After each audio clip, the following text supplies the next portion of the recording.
여러분, 위로는 아주 평범한 나의 일상 속에 어느 날 훅 하고 나에게 들어올 때가 있습니다. 혹은 사소한 만남이나 일, 혹은 어떠한 일을 통해 가지고 성령님이 주시는 위로가 이거구나 받을 수 있는데, 그것을 좀 발견하고 누릴 수 있는 성도님들 되시기를 축원드립니다.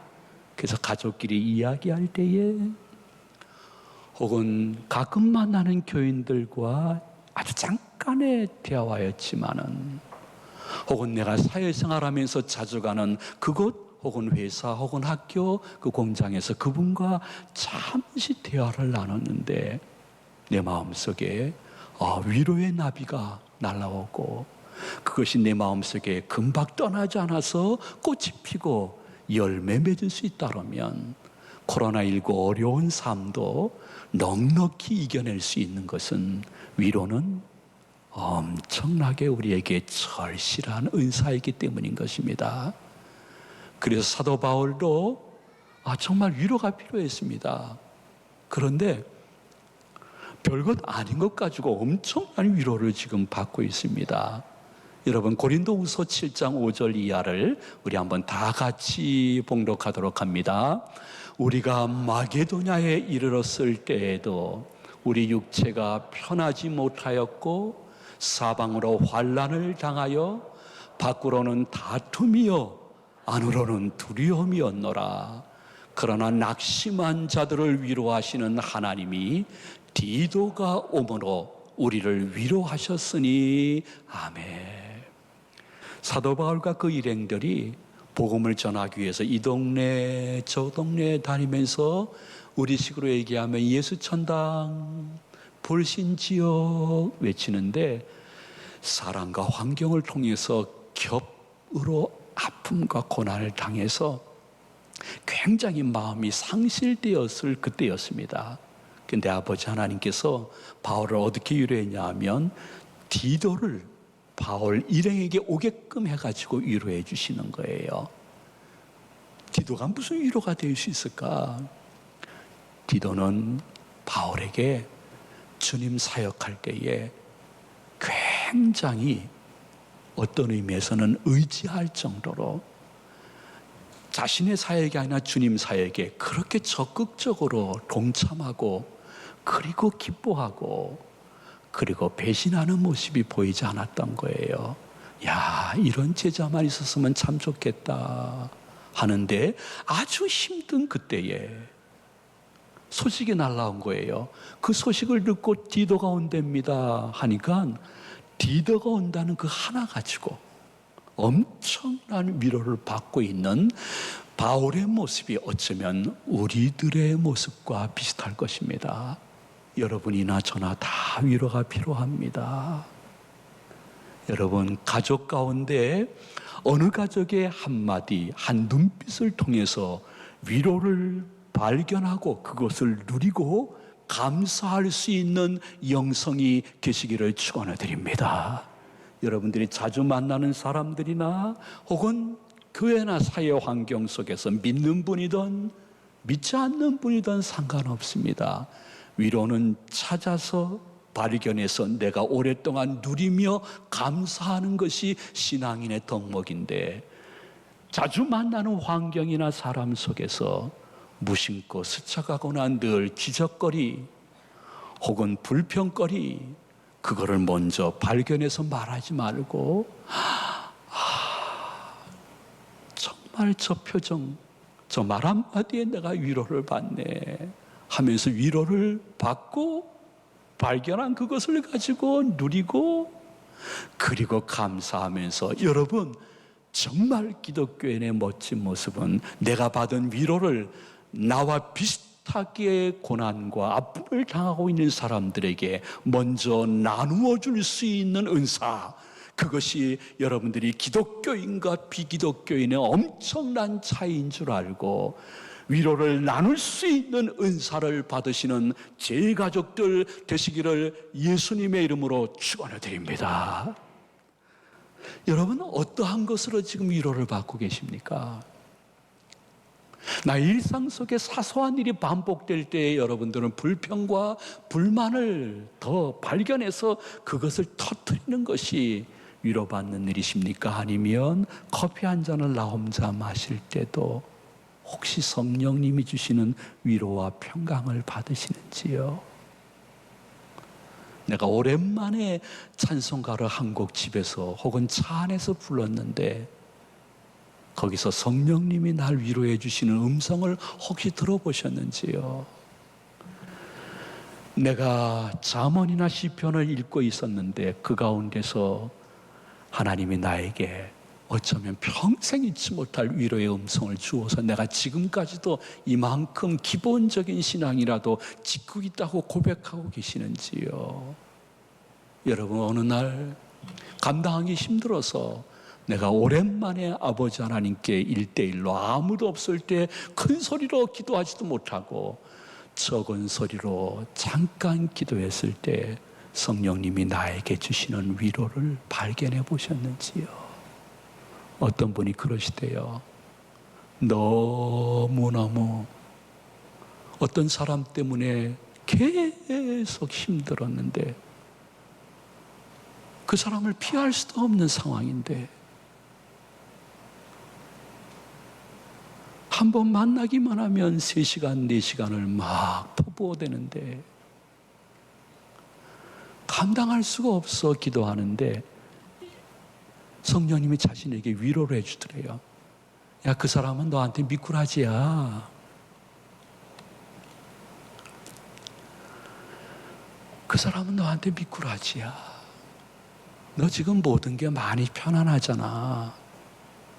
그 신앙적으로나 또 너의 삶 속에 좀 나사가 좀 풀린 것 같아. 그래서 고기들도 미꾸라지 한 마리가 들어오면 다시 생생하게 움직이면서 건강이 회복되듯이 하나님이 너한테 미꾸라지 한 마리 준 것이야. 그거 한마디에 엄청난 위로를 받았다는 거예요. 어떤 사람은 미꾸라지를 죽이려고 하고 어떤 사람은 이것을 통해서 내 신앙의 나사가 다시 조여지고 내 삶이 회복된다고 하면 그 사람은 나에게 허락해 주신 좋은 미꾸라지라는 것입니다. 저는 가끔 설교를 준비하면서 작년 혹은 재작년에 혹은 한민족 예배부 혹은 중국인 예배부 16주년 기념 예배 영상이나 사진을 봅니다.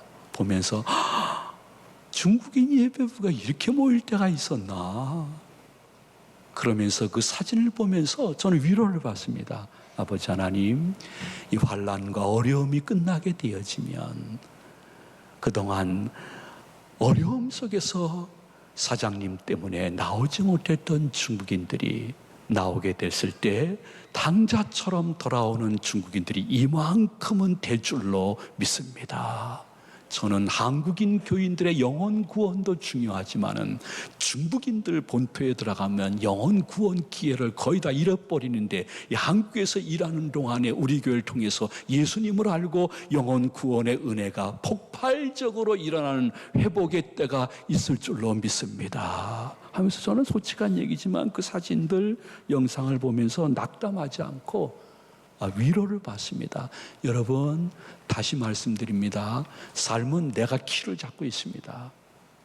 내 키가 잘 움직이면 성령님이 이 사소한 일상 속에서 위로를 발견하고 위로를 주시고 그것을 누리면서 다른 사람과 다른 시각으로 감사하면서 살 수 있는 축복을 주신다는 것을 기억해야 될 것은 2월 마지막 주일이 우리 주일 오후 예배의 마지막 오후 예배였습니다.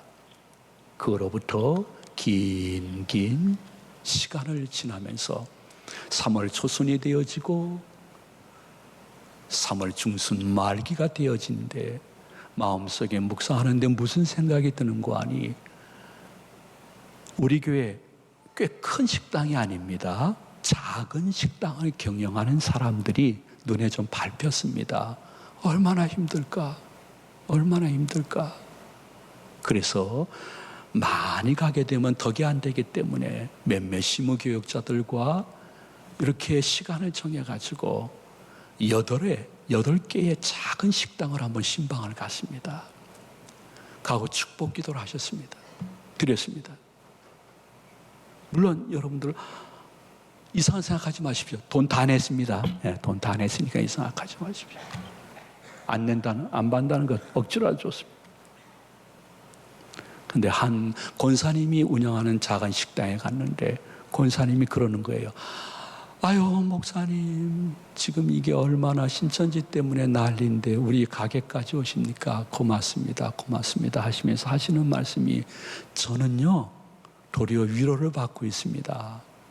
무슨 위로냐고 하니까요, 목사님, 이 근처 식당이 엄청 많잖아요. 근데 우리 식당은 매출이 70%밖에 안 줄었어요. 여러분 생각해 보십시오. 70%를 줄었으면 이게 얼마나 긴박한 상황입니까? 그런데 그분의 생각은 달랐습니다. 목사님, 우리 교회, 우리 식당이요, 70%밖에 수입이 안 줄었어요. 주위에 식당들 있잖아요. 3월달이에요. 90%씩 다 수입이 줄었고 이미 문을 닫은 가게도 있습니다. 나는 70%만 준 것도 아버지 하나님께 감사하며 위로를 받는다는 거예요. 여러분이 어떻게 현실을 보느냐에 따라서 여러분들의 삶이나 여러분 입에서 튀어나오는 말이 다 달라질 수가 있는 것입니다. 여러분들도 한번 깊게 자신의 삶을 바라보면서 할 수 있거든. 목사님, 70%밖에 안 줄었어요. 다른 집은 90% 문 닫았는데 이 가운데서도 하나님의 은혜여 위로인 줄로 믿습니다. 이러한 신앙을 가지고 현실을 헤쳐나갈 수 있는 영권과 권능이 계시기를 진심으로 축원을 드립니다.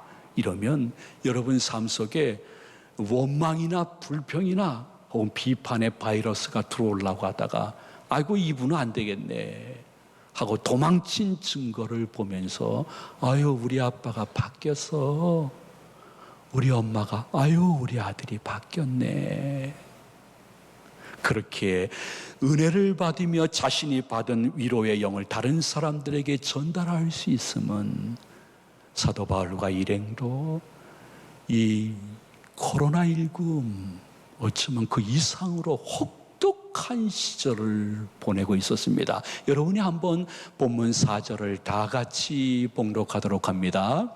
우리의 모든 환난 중에서 우리를 위로하사 우리로 하여금 하나님께 받은 위로로서 모든 환난 중에 있는 자들을 능히 위로하게 하시는 이시로다.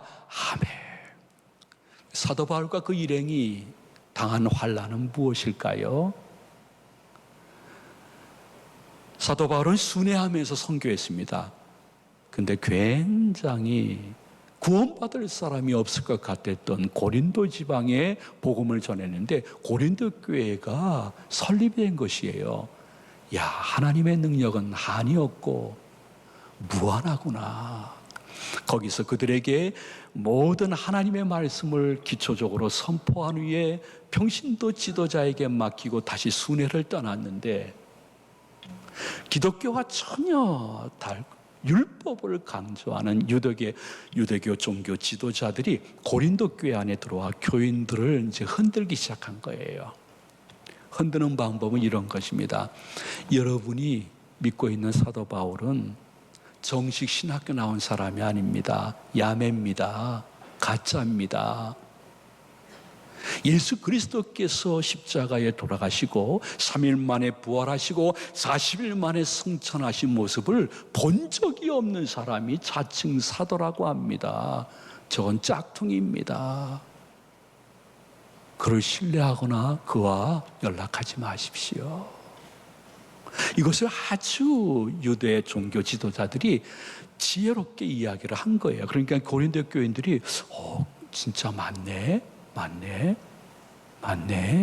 그런 생각으로 흔들리기 시작을 한 것이죠. 근데 그러한 것보다 더 바울을 힘들게 했던 것은 그렇기 때문에 그 사도 바울이 전했던 모든 내용은 질적으로 형편없는 설교였고 성경 공부였다고.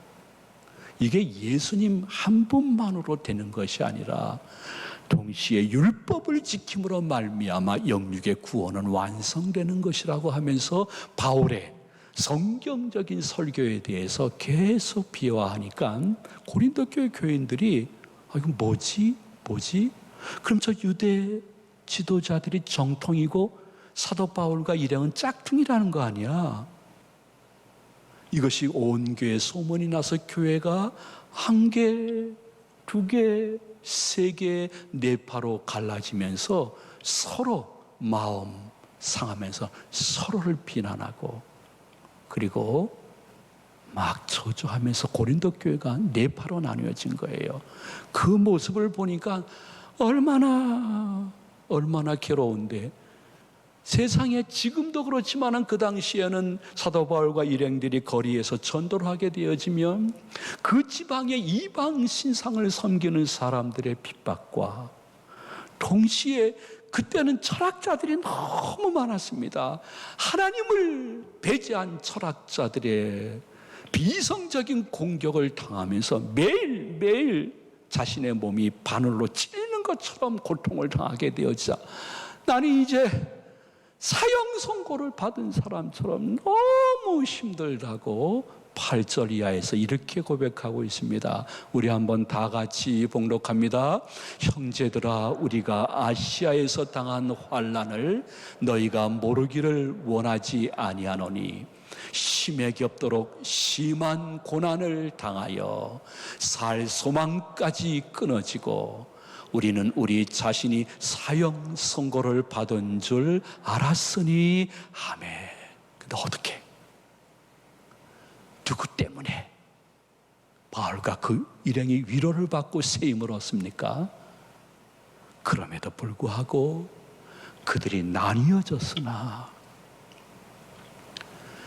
사도 바울과 그의 일행의 모든 사역에 대해서 계속 같이 변함없이 기도하고 관심을 갖고 협력해 주는 것을 보면서 위로를 받는 거예요.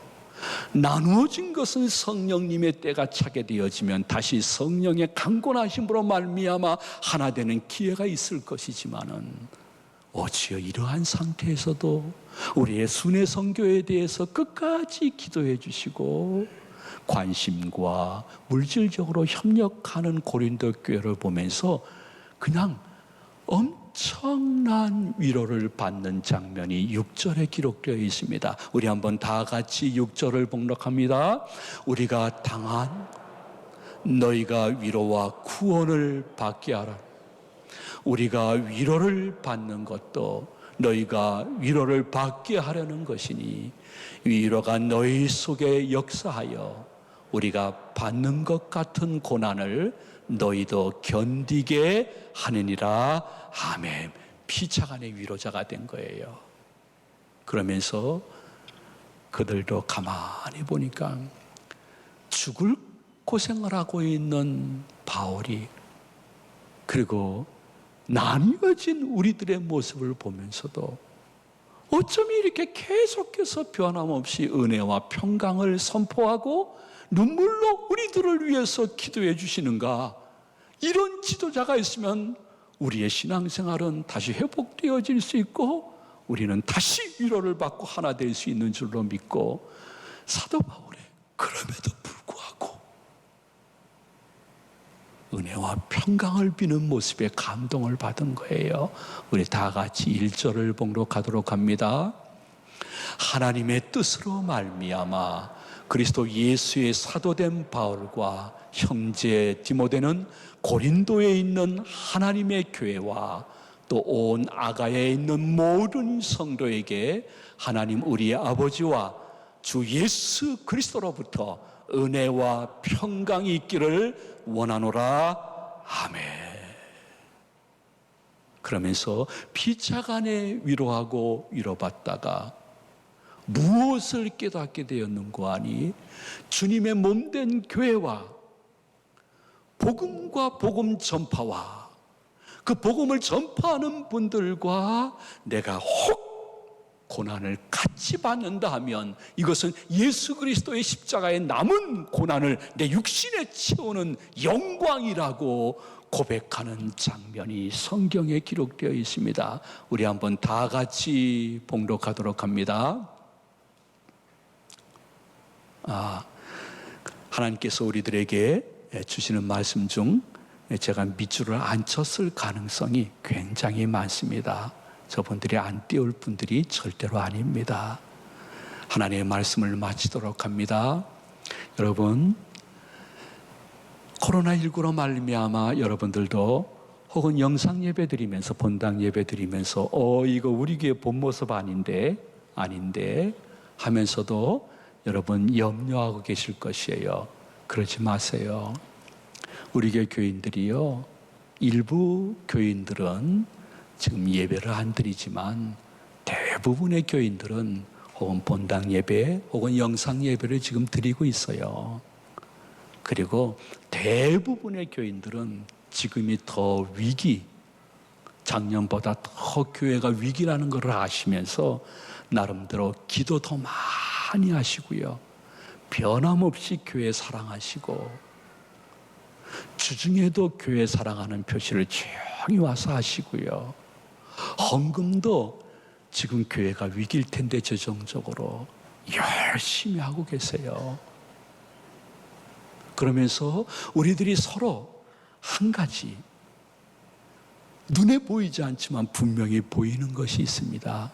그것은 우리 교회는 72년 동안 단 한 번도 서로 큰 다툼이나 싸움이 없었고 매파로 나누어진 적이 없고 연약해진 적이 없어 선교와 전도와 나눔과 섬김을 계속할 수 있었는데, 지금 이때에 사단마귀 귀신이 들어와서 교회를 흔들지 않게끔 변함없는 고린도 교회 교인들처럼 기도와 관심과 물질로 함께함으로 넉넉히 이겨내고 있음을 여러분에게 고백하며 하나님께 영광을 돌리고 있습니다.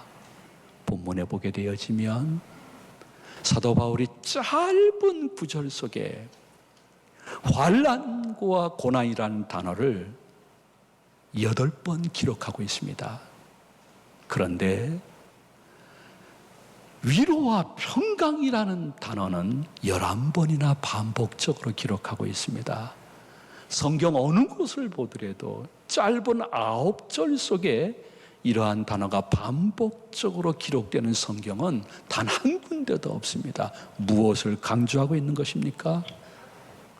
어려울 때 서로 같이 하나 되어 위기를 극복하려고 하면 아버지 하나님을 환난과 고난보다는 위로와 평강을 더 주시기를 좋아하시는 귀하신 하나님이라는 것을 기억하면서 이럴 때일수록 더욱더 하나 되어 자신이 감당할 수 있는 범위 내에서 최고는 못돼도 최선을 다하며 몸된 교회와 복음을 지킬 수 있는 여러분들 되시기를 축원해 드립니다.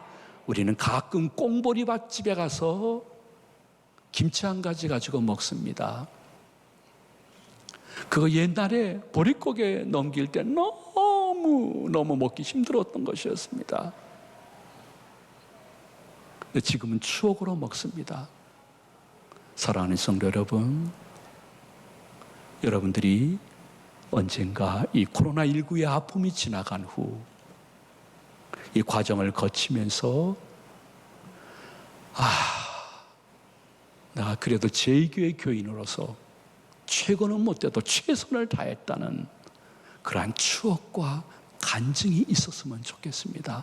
지난날 그 교회의 보릿고개를 우리가 이렇게 넘겼지, 하나 되어서 서로 위로하면서 넘겼지, 최고는 못돼도 최선을 다하면서 넘겼지.